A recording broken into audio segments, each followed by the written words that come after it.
Santos está livre do transferban e a campanha do Paulistão acendeu o sinal de alerta em relação ao elenco? O Santos já tem algum reforço encaminhado para essa sequência? Não é sinal de alerta. A gente já sabia desde o começo que o time tinha que ser encorpado.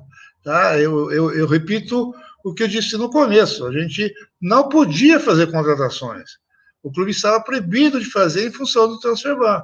Agora, uma vez que na sexta-feira esse impedimento terminou, a gente sim está preparado para ter algumas contratações pontuais. Tá? A gente já tem há um bom tempo levantado todos os jogadores, as posições que são mais carentes, temos um mapeamento de jogadores acessíveis à parte financeira do clube, e agora é o momento que, junto com o técnico e com o executivo, se chegar, olha, são esses, aí o clube vai atrás e vai tentar trazer os jogadores para incorporar o nosso time.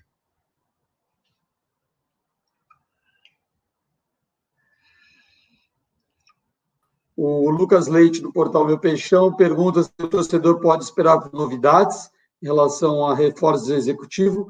E o Lucas Santos, do portal Santos News, pergunta, no caso de possíveis reforços, quais seria a primeira exigência da diretoria? Um executivo ou atletas para compor o elenco? O executivo já está encaminhado, tá por uma questão de dias, tá, para ser anunciado, tá? Agora, quanto ao perfil dos jogadores, a gente tem um levantamento muito bem detalhado do que está disponível no mercado, agora é sentar com o técnico executivo e ver a posição, ver o nome indicado, ver a condição médica, ver a condição psicológica, ver se cabe dentro da nossa parte financeira e tentar o mais rapidamente fechar essas contratações. Gabriel dos Santos, do GR, pergunta aqui. Boa noite, presidente. Gostaria que você falasse sobre o processo de contratação do Fernando Diniz. Pelo que a gente tem de informação, o nome dele não era unanimidade na diretoria. Como foi definido que ele seria alvo e como você acha que o estilo de jogo dele vai casar com esse elenco? Eu sempre repito que quando a gente vai fazer uma contratação, a gente não sai do nome que está disponível para trazer, simplesmente trazer nomes. A gente traça perfis. E a gente tem um perfil muito claro, não vou repetir aqui de novo, tem que ser um técnico que gosta de jogar com a base, que jogue para frente, que seja um parceiro, tá? Isso é muito fundamental, que entenda a nossa situação momentânea, financeira, e que isso seja aceitado desde o começo, tá? A gente conversou com outro técnico que estava sem clube no momento, estivemos muito próximos de fechar, um problema que não foi o financeiro, acabou não dando acordo. Com o Diniz foi uma conversa, como tem sido sempre, uma conversa totalmente transparente. Fiz questão de posicionar o Diniz, nossa situação, em todos os sentidos, politicamente, financeiramente, qual que era o nosso planejamento como clube e como futebol, onde a gente pretende chegar a médio prazo, nesses nossos três anos de gestão. Ele gostou muito do que foi apresentado e, a partir desse momento, até que a decisão de a gente fechar foi rápida. Isso que aconteceu, e o Diniz vai ser apresentado amanhã numa coletiva, e ele é o nosso treinador. Presidente, tem 4 perguntas aqui, 4 profissionais fizeram perguntas sobre o Fernando Diniz e sobre contratações. Eu vou ler as 4 aqui para prestigiar os jornalistas que estão acompanhando, mas a resposta é a mesma. O Felipe Camargo, da Rádio 9 FM, ele pergunta: a forma de trabalho no campo do Diniz se assemelha à do Ariel Roland, e acompanhamos as dificuldades que o Santos teve. Presume-se que o Santos vai contratar, mas mesmo assim, o que faz acreditar que o Santos não vai ver o mesmo filme do Paulista no Brasileiro? O Ricardo Martins, da Transamérica, pergunta: presidente, após passar o sufoco e não ser rebaixado, gostaria de saber o que foi conversado com o Fernando Diniz sobre reforços para a sequência do ano. O Lucas Herrero, repórter da Rádio Bandeirantes, ele pergunta: Rueda, boa noite. No São Paulo, o Diniz trabalhou com um grupo que tinha e só recebeu o Luciano em mais de um ano de trabalho. No Santos vai ser assim ou ele já pediu reforços na conversa com o senhor para poder começar o trabalho? E o Bruno Faria, da Rádio CBN. Boa noite, presidente. O Santos vive situação complicada dentro e fora de campo. Se analisarmos o financeiro do clube. Após a contratação do Fernando, é possível dizer que haverá contratações para o restante da temporada ou o novo treinador terá que trabalhar com o atual grupo? Não, independente da chegada ou não do Diniz, vai fazer parte do nosso planejamento incorporar o nosso plantel, o nosso time. A gente sabe que faltam peças, tá? Falta nomes que venham e assumam a posição de titular do clube, do time, que dê suporte para essa garotada aí que brilhantemente vem subindo, tá? A gente sabia isso desde o começo. Agora, a gente, de novo, estou sendo até repetitivo, a gente não tinha como fazer essas contratações. A gente tinha um transfer ban, e o transfer ban baixou na sexta-feira agora.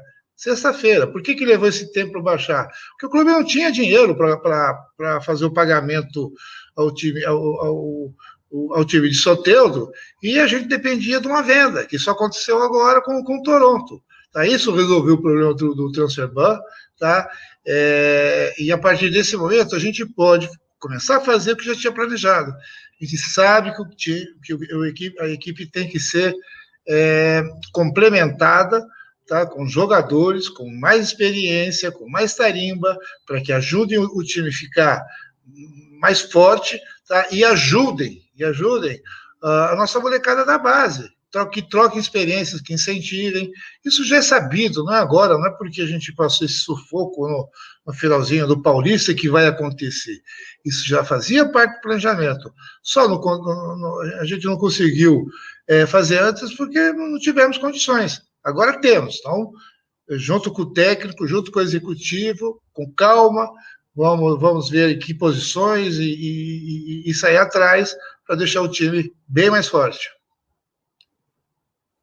Presidente, o Guido Bortolomazzi, da Santa Cecília TV, também faz uma pergunta sobre reforços. O Santos tem dinheiro para contratar os reforços necessários ou vai buscar no mercado jogadores por empréstimo que estão na mão de empresários? Não vou mentir, o Santos, infelizmente, não tem dinheiro para sair comprando jogador. A gente vai recorrer, sim, a empréstimo de jogadores de clubes, não que estejam na mão de empresários, que estejam jogando por clubes que não tenham, que tenham a vontade de emprestar por algum motivo jogador, tá? Jogadores que estão com seus contratos findando com os clubes e têm interesse de vir. Ou seja, a gente vai por esse caminho, tá? Infelizmente, o clube não tem condição de ir no mercado como comprador. Hoje, qualquer jogador que você fale de qualquer posição, por menos de 3, 4 milhões de euros, de dólares, você não consegue trazer. Então, isso, nesse momento, não está dentro das suas possibilidades. Agora, existe um grande número de jogadores que os próprios clubes têm interesse em emprestar, e o Santos sempre é uma vitrine muito boa de dispor jogador. E que, após o empréstimo, tendo condições de jogador tendo feito um bom rendimento, tendo tido um bom rendimento, quem sabe até lá a gente já não tenha condições de adquirir em definitivo os jogadores. Mas é nessa linha que a gente vai. Presidente, ainda falando sobre jogadores, o Lucas Musetti, da Gazeta Esportiva, pergunta: boa noite, presidente. Caio Jorge foi mais uma vez decisivo hoje. Como está a negociação pela renovação? Continuamos negociando. Como eu sempre disse, é uma negociação difícil. Tanto o jogador como a família, eles já chegaram à conclusão que é hora de eles irem para a Europa, tá? E a situação é muito simples: ou chega alguma proposta e o jogador vai agora nessa janela, continuamos tentando renegociar a renovação do contrato, e basicamente é isso. Não mudou nada muito além do que nos últimos 2, 3 meses. A gente sempre conversa com ele, com a mãe, com o empresário, tá? E o futebol está um pouco retraído com a pandemia, tá? Então, por enquanto, as coisas são nesse pé. E eu continuo confiante de uma solução positiva, tanto com a venda do jogador, como a renovação do seu contrato. Presidente, Guilherme Lesnowski, do Diário do Peixe. Os clubes em outros estados costumam usar times alternativos nos regionais, mas no Paulista, especificamente, nem sempre aconteceu por se tratar de um campeonato mais disputado que os outros. O senhor pensa que o clube errou na estratégia, por isso fez esse final de campeonato correndo risco de cair? Mais do que errar na estratégia, a gente meio que foi forçado a usar um time alternativo por falta de plantel. O calendário atrapalhou muito. O calendário, a gente não jogou muitas vezes com o time B, com o time C, porque quis, porque ou poupava os jogadores para o próximo jogo ou não. Isso se mostrou que acabou não dando certo, né? Tanto é que a gente não teve os resultados que esperava, né? Nem no Paulista, nem no início dos Libertadores. Tá? Mas a gente não fez isso porque quis, a gente foi levado a fazer isso. Se você tem um plantel equilibrado de jogadores para suportar 2, 3 competições, fica muito mais fácil. Infelizmente, nesse momento, o Santos não tinha. Ele tinha uma grande quantidade de jogadores da base e nem tantos jogadores com experiência. Tá? Mas isso a gente pretende, tá? Com essas contratações pontuais, a gente montar um time que seja capaz de suportar e ter um bom desempenho nas competições que estão por vir, um desempenho bem melhor do que esse que a gente teve no Paulista. Presidente, a última pergunta agora, e já lembrando o pessoal que amanhã, às 11 horas, nós vamos ter a entrevista coletiva de apresentação do Fernando Diniz, também aqui pelo YouTube, pelo Facebook, ao vivo, nós vamos fazer essa entrevista com o presidente apresentando o Fernando Diniz para todos. A última pergunta do Costabile Salzano, da VTV. Presidente, boa noite. O que o Santos precisa agora para fazer uma boa campanha no Campeonato Brasileiro e tentar sobreviver na Libertadores? Precisa isso. Força e garra o time tem. Ele mostrou e vem mostrando, tá? Quer dizer, em alguns jogos que força, garra e técnica eles têm. Eu não querendo ser repetitivo, mas acaba sendo, tá? A gente vai incorporar vai deixar mais forte esse clube com as contratações, esse time com as contratações que serão feitas, tá?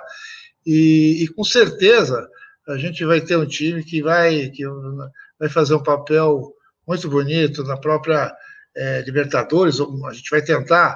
Libertadores está muito em cima, até em função das inscrições. Então, essa fase de tentar se classificar para a próxima fase vai ter que ser com a garra e com o time que a gente tem. Mesmo contratando, a gente só poderia fazer inscrição para a próxima fase, tá?